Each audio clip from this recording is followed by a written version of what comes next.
क्योंकि देखो इस मार्केट का जो रॉ मटेरियल होता है वो होता है पैसा। सीखना है वो बात अलग है कि यार मेरे पास कुछ इनकम का सोर्स तो नहीं है, कुछ सेटअप बनाने का सीख रहे हैं। सिर्फ टेक्निकल एनालिसिस ही क्यों, फंडामेंटल एनालिसिस नहीं? प्राइस तो फिर भी समझ जाओगे, फंडामेंटल एनालिसिस से टाइम कभी नहीं समझ पाओगे। टेक्निकल एनालिसिस आपको टाइम नहीं देता है, ठीक है, कंक्लूजन पे पहुंचने से पहले कि हम लोग टेक्निकल एनालिसिस के थ्रू ही अपना उसके बेसिस में आपका रिटर्न ये है या फिर 50% ऑफ। एक ही आदमी एक बार में लालच भी आती है उसके मन में और एक बार में फियर। एक एनालिस्ट ये बोलता है कि यार 25 से 30% का जो पी रेशियो होता है वो अच्छी वैल्यूएशन वाला होता है।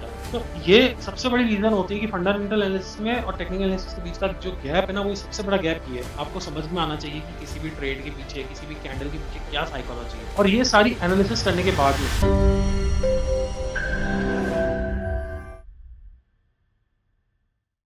हाँ जी दोस्तों, स्वागत है आपका हमारे सेशन नंबर 2 में। सेशन नंबर 2 में आगे बढ़ने से पहले हम लोग बात कर लेते हैं कि हमने सेशन नंबर 1 में क्या पढ़ा था, उसका एक रिकैप कर लेते हैं। सेशन नंबर 1 में हमने समझा था कि हम आने वाले पूरे करिकुलम में फिलहाल तो सिंप्लिसिटी के साथ में काम करने वाले हैं। और सिंप्लिसिटी के साथ में जब हम काम करेंगे तो हमारा आउटकम कॉम्प्रोमाइज नहीं होगा, आउटकम वही का वही रहेगा। क्योंकि देखो कॉम्प्लेक्सिटी से पढ़ने से कोई मतलब है नहीं, सिंप्लिसिटी से जब हमारा गोल अचीव हो सकता है, क्यों फालतू को कॉम्प्लेक्सिटी से। दूसरा, हम लोग डिसिप्लिन रखेंगे जब भी मार्केट में काम करेंगे। तो डिसिप्लिन का मतलब क्या होता है? डिसिप्लिन का मतलब होता है कि रिस्क पूरा प्रॉपर मैनेज करके चलना, प्रॉपर स्टॉप लॉसेस के साथ काम करना, अननेसेसरी का लीवरेज पोजीशन नहीं बनाना, ठीक है। और फिलहाल तो अगर आपका मान लो इन्वेस्टिंग में या ट्रेडिंग में बिल्कुल एक्सपीरियंस नहीं है तो लीवरेज पोजीशंस में फंसना ही मत। पैसे देखे जाओगे यहाँ पे, लेके कुछ नहीं जाने वाले फिर, ठीक है। तो डिसिप्लिन के साथ काम करेंगे। उसके अलावा हमने ये बात करी थी कि आपका क्या प्रोफाइल होना चाहिए। अगर आप सैलरीड एम्प्लॉय हो, या आपका कोई बिजनेस है, या आपके पास में कोई फिक्स सोर्स ऑफ इनकम है, या फिर आपके पास कुछ ना कुछ कैपिटल है, ठीक है। क्योंकि देखो इस मार्केट का जो रॉ मटेरियल होता है वो होता है पैसा। बिना पैसा के, बिना रॉ मटेरियल के आओगे, कुछ लेकर तो जाओगे ही नहीं। अगर आपका जैसे 10-20 हजार रुपए का पॉकेट मनी है और उस पॉकेट मनी से आप चाहते हो कि मैं 1 लाख का रिटर्न लेके जाऊं, वो एक्सपेक्टेशन बिल्कुल भी नहीं दे रहा हूँ। इस चीज का ध्यान रखना। सीखना है वो बात अलग है कि यार मेरे पास कुछ इनकम का सोर्स तो नहीं है या कोई कैपिटल नहीं है, बट सीखना है मुझे, तो वो उसके लिए तो आप बिल्कुल वेलकम हो। आपका बहुत बड़ा स्वागत है यहाँ पे। लेकिन उस केस में ध्यान रखना कि आपके अंदर कोई लालच नहीं आनी चाहिए कि 10 हजार से मैं 1 लाख बना लूंगा, 1 लाख से 1 करोड़ बना दूंगा, ठीक है। सीखना, सीखा हुआ तो कहीं वेस्ट नहीं जाता। अगर सीखना है तो बहुत अच्छी बात है। उसके अलावा हमने ये बात करी थी कि जो स्पेशली जो नए लोग होते हैं इस मार्केट में, वो नॉइस, इन्फॉर्मेशन, न्यूज, उसको बड़ा वेटेज देते हैं। न्यूज के बेसिस पे ट्रेड ले लेंगे, कुछ ना कुछ नॉइज हमारे दिमाग में आ रही है उसके बेसिस पे ट्रेड ले लेंगे। हम लोग यहाँ पे एक फ्रेमवर्क सीख रहे हैं, कुछ सेटअप बनाने का सीख रहे हैं। उस बेसिस पे हमारा कन्विक्शन होना चाहिए जब भी हम लोग कोई ट्रेड या इन्वेस्टमेंट, कोई नॉइज, कोई इन्फ्लुएंस कर रहा है हमको, या कोई न्यूज हमारे को इन्फ्लुएंस कर रही है, तो हमको उस बेसिस पे हमारे कन्विक्शन को नहीं हिलाना है, ठीक है। आज भी एक्सपीरियंस आदमी भी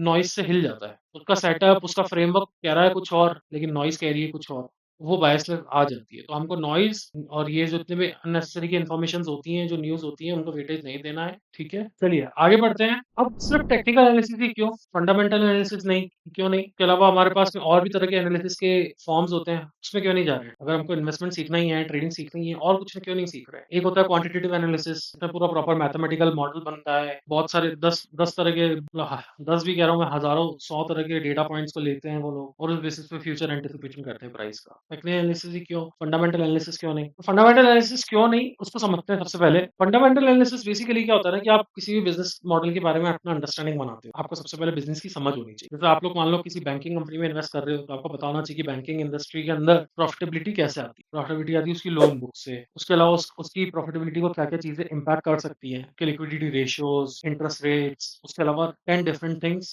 उसको इंपैक्ट कर सकते हैं। अब आपको पूरा प्रॉपर बिजनेस का अंडरस्टैंडिंग सबसे पहले तो करना पड़ेगा, प्रॉपर उसको समझना पड़ेगा कि बिजनेस कैसे चलता है। उसके अलावा फिर आपको उसके फाइनेंशियल्स को एनालिसिस करना पड़ेगा। अगर कंपनी कोई ग्रोथ के नंबर्स आपको दे रही है तो उसको वैलिडेट करना पड़ेगा। मान लो कंपनी कह रही है, जैसे अब मान लो बैंकिंग इंडस्ट्री है, अब कंपनी कह रही है कि यार हम लोग स्मॉल लोन्स बांटेंगे, स्मॉल बिजनेसेस को लोन देंगे, बट आपको वैलिडेट करना पड़ेगा कि वो स्मॉल बिजनेस को लोन देना कितना फीजिबल है। कह रहे हैं कि आने वाले 2-3 साल में हमारा वो स्मॉल लोन्स का जो बुक है वो 10 से 20% का ग्रो करेगा। लेकिन आपको इकोनॉमिकल सिचुएशन से भी उसको मैच करके देखना पड़ेगा कि क्या इकोनॉमिकल सिचुएशन उसको सपोर्ट कर पा रही है या नहीं कर पा रही है। और ये सारी एनालिसिस करने के बाद में, ये तो मैंने बहुत शॉर्ट में बोला है, उसके अलावा बहुत तरह की इसके अंदर एनालिसिस होती है। वो सारी एनालिसिस करने के बाद में आप उसका वैल्यूएशन मॉडल बनाओ, और उस वैल्यूएशन मॉडल के बेसिस पे आप उसको कहते हो अंडर वैल्यूड और ओवर वैल्यूड। अगर अंडर वैल्यूड होता है तो आप इन्वेस्ट करते हो, ओवर वैल्यूड होता है तो आप इन्वेस्ट नहीं करते, उसको सेल करते हो या होल्ड करते हो। तो बेसिकली हाँ, आप ये इस तरह का इतना डीप डाइव एनालिसिस करते हो, और तब जाके आप लोग उसके बेसिस पे उसका वैल्यूएशन निकाल पाते हो। और उस केस में सबसे बड़ी प्रॉब्लम ये आती है कि आप टाइम नहीं कर पाओगे उस केस। मान लो आपने उसका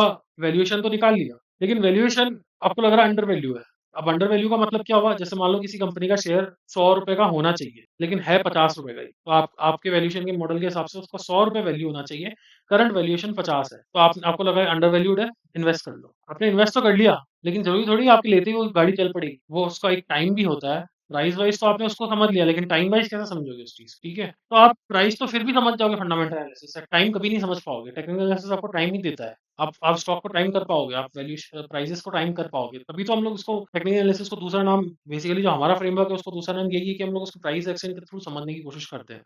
और इसका कंक्लूजन इस वीडियो के एंड में भी दूंगा कि क्यों फंडामेंटल एनालिसिस से ज्यादा हमारे को टेक्निकल एनालिसिस सही रहेगा फिलहाल समझ, ठीक है? नेक्स्ट ये देख लेते हैं कि पहले टेक्निकल एनालिसिस को जान तो लें कि है क्या चीज ये, ठीक है? कंक्लूजन पे पहुंचने से पहले कि हम लोग टेक्निकल एनालिसिस के थ्रू ही अपना इन्वेस्टमेंट और ट्रेडिंग डिसीजन लेंगे, लेकिन उससे पहले हम लोग जान तो लें कि टेक्निकल एनालिसिस है क्या। बेसिकली टेक्निकल एनालिसिस और कुछ नहीं, आप अपने historical behaviour, historical actions, historical experience के बेस पे आज का डिसीजन मेकिंग लेते हो। हिस्टोरिकली अब जैसे मैं आपको इसको एक एग्जांपल के थ्रू समझाने की कोशिश करता हूँ कि जैसे मान लो एक फार्मर है, वो वेदर को देख के पहचान जाता है कि यार इस बारिश अच्छी होगी नहीं होगी इस सीजन, मेरी जो खेती है वो अच्छे से फसल देगी नहीं देगी, क्योंकि उसका एक हिस्टोरिकल एक्सपीरियंस है और उस बेसिस पे वो आज एंटिसिपेट कर पा रहा है मौसम देख के। उसके पास पे कोई ज्यादा वो पढ़ी लिखी ज्ञान की वो चीजें है नहीं, वो कोई ऐसा कोई चार्ट नहीं देख रहा वेदर, सिर्फ आसमान देख रहा है और उसके बेसिस पे पहचान जा रहा है। आपके पैट होते हैं घर में, आपका अगर मूड खराब होगा तो आपके पैट आपके साथ में मस्ती नहीं करेगा, या आपका मूड अगर बहुत अच्छा होगा ना तभी वो आपके साथ मस्ती करेगा, आपके साथ में आपको ऐसे खेलने के लिए प्रोवोक करेगा कि यार चलो मेरे साथ खेलो, वॉक कराओ या मेरे साथ जो भी करो। बट आपका मूड खराब होगा ना, वो आपके साथ मस्ती नहीं करेगा, क्योंकि उसको पता है कि मैं अपने ओनर के साथ में इस समय मस्ती करूंगा जब उसका मूड खराब है, तो वो चिड़चिड़ाएगा। तो उसको आपका एक बिहेवियर पता है, ठीक है? आपके पेरेंट्स या आपकी आपकी आपकी वाइफ, मान लो आप लोग आजकल डाइट वाइट का बड़ा कॉन्सेप्ट चल रहा है। अगर आप बाहर जाके कुछ अनाप-शनाप खा लेते हो तो आपको पता है कि यार मेरे पेरेंट्स या मेरी वाइफ गुस्सा करेंगे। हिस्टोरिकली क्योंकि मैं जब बाहर खा के आता हूँ तो मेरे घर वाले मेरे पे गुस्सा करते हैं। तो आप क्या करते हो फिर? मान लो अगर उनको, या तो आप उनको बताओगे नहीं कि मैं बाहर खा के आया हूँ, कि आपका एक हिस्टोरिकल एक्सपीरियंस रहा है और हिस्टोरिकल एक्सपीरियंस के बेसिस पे आपने आज डिसीजन लिया है कि मैं नहीं बताऊँ। और मान लो अगर पता पड़ गया तो आप जाके उनको कुछ सरप्राइज़ दे दोगे, उस चीज़ को मिटिगेट करने की कोशिश करोगे। सिमिलरली ट्रेडर भी यही करता है, इन्वेस्टर भी यही करते हैं। उनका एक हिस्टोरिकल बिहेवियर होता है मार्केट के प्रति, एक हिस्टोरिकल एक्सपीरियंस होता है और उस बेसिस पे वो अपना आज का डिसीजन लेते हैं। अब इस चीज़ को भी अपन समझते हैं कि वो हिस्टोरिकली कैसे बिहेवियर वर्क करते हैं, क्या करते हैं। उससे पहले ये समझते हैं, इस मार्केट में काम करने वाला हर आदमी ट्रेड है। अब वो चाहे खरीदने का ट्रेड है या बेचने का ट्रेड है। बट इनफ्लो है, आउट इनफ्लो भी है, आउटफ्लो भी है। आई मीन फ्लो है बेसिकली। अब वो उसका जो ट्रेड लेने का पीछे एक एक कुछ ना कुछ मोटिव ज़रूर होता होगा। जैसे हम लोग शॉप पे जाते हैं। जैसे मान लो अगर मैं कोई कार खरीद रहा हूँ या मैं कोई लग्ज़री सी कोई चीज़ या कोई क्लोथिंग ब्रांड में घुस के कोई अच्छा सा लग्ज़री सा कुछ अटायर खरीद रहा हूँ। तो मेरा एक्सपेक्टेशन क्या है? सबसे पहले तो यूज़र एक्सपीरियंस, दूसरा एक थोड़ा-सा प्रेस्टीजियस लुक लगेगा, एक लग्ज़री वाइब मिलेगी, ठीक है? आपको एक अच्छा-सा एक्सपीरियंस होगा उस चीज़ से। आपने कोई अगर अच्छे से, मान लो आपने कोई 10, 12, 15 हज़ार का ज़ारा का कोई कपड़ा खरीदा, तो आपका एक्सपेक्टेशन यही होगा ना कि आपको एक तो सबसे पहले तो यूज़र एक्सपीरियंस मिलेगा। लोग आपके बारे में, आपका जब अच्छा कपड़ा देखेंगे तो आपके बारे में बात करेंगे। आप एक तरह से अटेंशन का वो पात्र बन जाओगे। तो आपका एक उस पर्टिकुलर जो पैसा जो था 10 से 15 हज़ार का जो आपने वैल्यू अपना इन्वेस्ट किया है, उसके बेसिस में आपका रिटर्न ये है। सिमिलरली मार्केट में लोग जो जितना भी वैल्यू लगाते हैं, जो भी प्राइस में इन्वेस्ट करते हैं, उसके पीछे का रिटर्न क्या होता है? उसका ग्रोथ करना, कि भाई वैल्यू ग्रो करे। वैल्यू ग्रो कैसे करती है? जैसे प्रॉफिट ग्रो करता है। तो ये एक्सपेक्टेशन होता है मार्केट का, मतलब लोगों का जब इन्वेस्टमेंट या ट्रेडिंग करते हैं, ये मोटिव होता है। लेकिन इस मोटिव के पीछे की साइकोलॉजी क्या होती है? क्या ह्यूमन बिहेवियर होता है उसके पीछे का ह्यूमन बिहेवियर होता है ग्रीड एंड फियर। एक एग्जांपल की तरह समझने की कोशिश करते हैं। जैसे कि आप मान लो एक एक शॉप पे काम, मतलब आप जैसे मार्केट में कहीं घूम रहे हो, ठीक है? अब बाहर किसी शॉप के बाहर लिखा हुआ है कि by one get one free या फिर 50% ऑफ, एक डिस्काउंट सा टाइप का एक बैनर। तो उस डिस्काउंट्स के बैनर पे आप लोग जाओगे, आपको लगेगा यार कि बढ़िया डिस्काउंट है, 50% ऑफ है, सारी चीजें सही है। तो आपके मन में एक रिटर्न की एक्सपेक्टेशन आई। वो रिटर्न की एक्सपेक्टेशन कैसे आई? ग्रीड आई आपके दिमाग में, ठीक है? वो आपका ह्यूमन बिहेवियर है, उसने आपकी एक्सपेक्टेशन को आउटकम के तौर पे बाहर रखा है। तो वो ह्यूमन बिहेवियर ट्रिगर हुआ है, ग्रीड ट्रिगर हुई है। लेकिन अकेली ग्रीड के बेसिस पे आप डिसीजन नहीं लोगे। आप कहोगे यार 50% ऑफ है, तो चलो और दूसरी दुकानों पे भी ट्राई करते हैं, और भी जगह ट्राई करते हैं, देखते हैं कि क्या और एक्सप्लोर करते हैं। लेकिन अगर वो मान लो दुकानदार ये लगा देता कि 50% ऑफ बट लिमिटेड ड्यूरेशन, मान लो 2 या 3 दिन के अंदर-अंदर वो 50% ऑफ का डिस्काउंट वो हट जाएगा। तो उस केस में आपका जो दूसरा बिहेवियर ट्रिगर होगा वो होगा फ़ियर, और वो आपको डिसीज़न लेगा। तो ग्रीड ने आपकी एक्सपेक्टेशन दी रिटर्न की, और फ़ियर ने आपको आपको डिसीज़न बनाया, आप उसको जाके खरीदोगे, उसका ट्रेड लो। सिमिलरली मार्केट में भी ये दोनों दोनों ह्यूमन जो सेंटिमेंट्स होते हैं वो साथ में काम करते हैं। एक ही आदमी एक बार में लालच भी आती है उसके मन में, और एक बार में फ़ियर, डर भी आता है, और इसी बेसिस पे सौदे बनते हैं। इसी बेसिस पे हर आदमी, आप और मैं, ट्रेड लेते हैं। लेकिन आपके और मेरे ट्रेड लेने से थोड़ी बाज़ार चलता है, ठीक है? ग्रीड एंड फ़ियर आपके और मेरे अंदर, दोनों के अंदर है, ठीक है? लेकिन बाज़ार सिर्फ़ आपके और मेरे ट्रेड लेने से नहीं चलता है। बाज़ार चलता है पावरफुल मनी से, ठीक है? पावरफुल मनी का मतलब क्या हुआ? पावरफुल मनी का मतलब ये हुआ कि एक बड़ा आदमी, एक बड़ा इंस्टीट्यूशनल इन्वेस्टर, जो इस मार्केट के अंदर रिटर्न की एक्सपेक्टेशन से अपने ग्रीड एंड फ़ियर को ट्रिगर कर रहा है। उसके अंदर लालच आ रही है कि जैसे मान लो बड़े-बड़े फंड हाउस होते हैं, उनके पास में क्लाइंट का बहुत सारा पैसा होता है। उनको ऐसा होता है कि भई हम हमारे क्लाइंट को अच्छे से अच्छा रिटर्न दें, ताकि वो हमको कैपिटल दें। तो वो ये चाहते हैं कि हम अच्छा से अच्छा रिटर्न अचीव कर पाएँ। तो उनको अगर मान लो कोई सेट ऑफ कंपनीज़ दिखती हैं जिसमें अच्छा इन्वेस्टमेंट, अच्छे प्रॉफिट, अच्छी ग्रोथ होती है, तो वो इन्वेस्ट करते हैं। लेकिन उससे, उस अच्छी ग्रोथ, अच्छे प्रॉफिट से उनका जो ग्रीड और फ़ियर होता है ना, वो ट्रिगर हो। लेकिन क्योंकि वो पावरफुल आदमी है, उसके बेसिस पे वो ट्रेड बनता है, और उसके बेसिस पे वो प्राइस इन्फ्लुएंस होता है, ठीक है? तो सिर्फ हमको इन्फ्लुएंस, मतलब ये अभी तक आपने ये बात कर ली कि भई ग्रीड एंड फ़ियर जो होता है वो मार्केट को चलाता है। लेकिन जिसका ग्रीड एंड फ़ियर ज़्यादा इम्पैक्टफुल होगा, वो प्राइस बनाता है, और हमको उसको फ़ॉलो करना है, ठीक है? हम बड़े आदमी को, उस पावरफुल हैंड को फ़ॉलो करने वाले हैं, और वो फ़ॉलो कैसे करेंगे? वो टेक्निकल एनालिसिस में हम लोग वही तो सीखने वाले हैं, वही तो प्राइस में छपता है, वही हमको प्राइस एक्शन बताएँगे। क्योंकि जब भी कोई बड़ा आदमी ट्रेड लेता है, वो ऐसे ही रैंडम ट्रेड नहीं ले रहा कि आज ले लिया, कल बेच दिया। अपनी एनालिसिस ढंग से करेगा, अपना सारा दिमाग लगाएगा, ठीक है? वो अपना सारा काम करेगा, और फिर जाके वो अपना बड़ा पैसा डिप्लॉय करेगा इस मार्केट में। और उस डिप्लॉय करने से उसके पूरे प्रॉपर पैटर्न बनते हैं, उसके प्रॉपर चार्ट बनते हैं, कुछ इंडिकेशंस होती हैं, जो हमारे स्क्रीन पे आती हैं। ऐसी कोई भी वेव, ऐसे ये पूरा मार्केट देखो पूरा प्रॉपर वेव से चलता है। ऐसा नहीं होता कि आज ऊपर चल गया 10%, कल 10% नीचे, आज 5% ऊपर, कल 5% नीचे।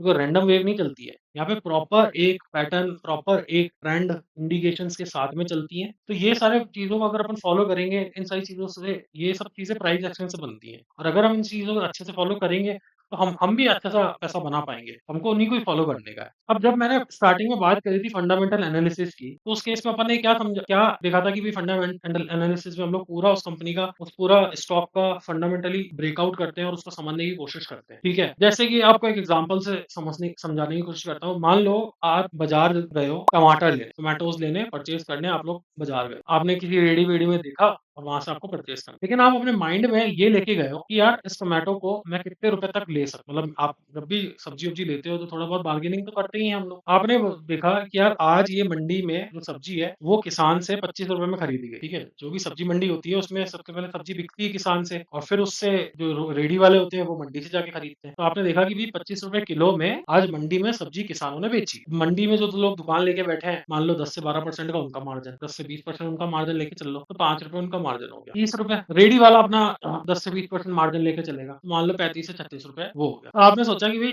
₹35 से ₹36 कम से कम मैक्स टू मैक्स चलो ले दे के, क्योंकि हो सकता है कि भई उसके पास भी उसका कोई नुकसान हो रहा हो, कुछ हो रहा हो, क्योंकि कई बार क्या होता है कि सड़ा-गला माल आ जाता है, तो उसको उसकी कॉस्टिंग भी उससे रिकवर करनी होती है। तो उसने सोचा चल ठीक है, ₹40 तक मैक्सिमम देने के लिए रेडी हो, ठीक है? ये हो गई बात, आई गई हो गई यहाँ तक। अब आपने अपने दिमाग में लेके गए हो कि भई मेरे को ₹40 में सब्ज़ी जाके टमाटो खरीदना। उसके पीछे का आपने पूरा फंडामेंटल एनालिसिस जाके करा, ठीक है? यहाँ तक आ गई बात समझ में। अब आप गए सब्ज़ी मंडी, सॉरी रेडी की दुकान। उस रेडी से आपने बोला कि भई मेरे को तू 2 किलो टमाटर दे दे। उसने आपके भाव लगाए 55।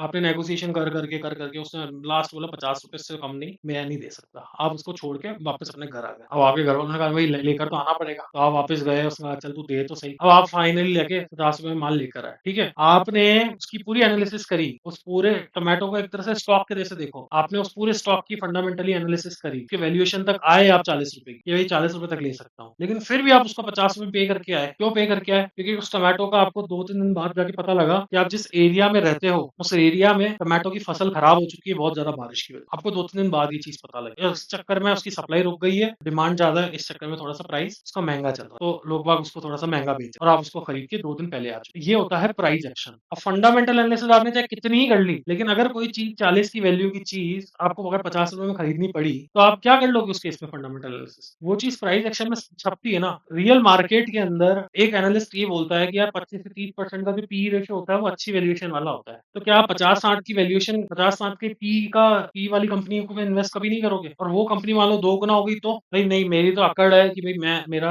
जो मेरे को महँगी कंपनियों में इन्वेस्ट नहीं करना। अरे महँगी कंपनियाँ किस किस बेसिस पे महँगी? आप जब प्राइस एक्शन को फॉलो करते हो ना तो महँगे सस्ते में कभी नहीं उलझोगे। जो एक फंडामेंटल वैल्यूएशन छपती है ना वो महँगे सस्ते में उलझ जाती है और टाइम भी नहीं कर पाती। तो ये सबसे बड़ी रीज़न होती है कि फंडामेंटल एनालिसिस में और टेक्निकल एनालिसिस के बीच का जो गैप है ना वो सबसे बड़ा गैप ये है। अगर टेक्निकल एनालिसिस कह रहा है कि आपको वो स्टॉक नहीं खरीदना चाहिए, वो आपको स्टॉक बेच देना चाहिए। लेकिन फंडामेंटल एनालिसिस कह रहा है नहीं यार ये कंपनी सही है, अच्छी ग्रोथ कर रही है, प्रॉफिट अच्छा है, सारी चीज़ें सही है। तो मैं एक बात बता देता हूँ, टेक्निकल एनालिसिस को चूज़ कर लेना, अपना डिसीजन बना लेना, फंडामेंटल कल अपने आप वापस उसी उसी भाषा में आ जाएँगे जो टेक्निकल के चार्ट कह रहे हैं। फंडामेंटल कह रहा है एक बात और टेक्निकल कह रहा है एक बात। अगर वो दोनों बातें सेम है तो ठीक है। लेकिन टेक्निकल कह रहा है कि भई कंपनी का स्टॉक नहीं चलने वाला, कंपनी का स्टॉक का हो गया, करेक्शन शुरू होने वाली है या मतलब अब मेरे को इन्वेस्ट नहीं करने का। लेकिन फंडामेंटल कह रहा है नहीं सही है। तो मैं कह रहा हूँ आज टेक्निकल को वेटेज दे देना, फंडामेंटल अपने आप उसके बराबर आ जाएगी, ये मेरी गारंटी है। और फिर भी अगर नहीं आते तो स्टॉप लॉसेस हैं ही हमारे पास, हम स्टॉप लॉस तो लेके चल ही रहे हैं ना, बिना स्टॉप लॉस के काम कर ही नहीं रहे। फाइनली इस पूरे करिकुलम में या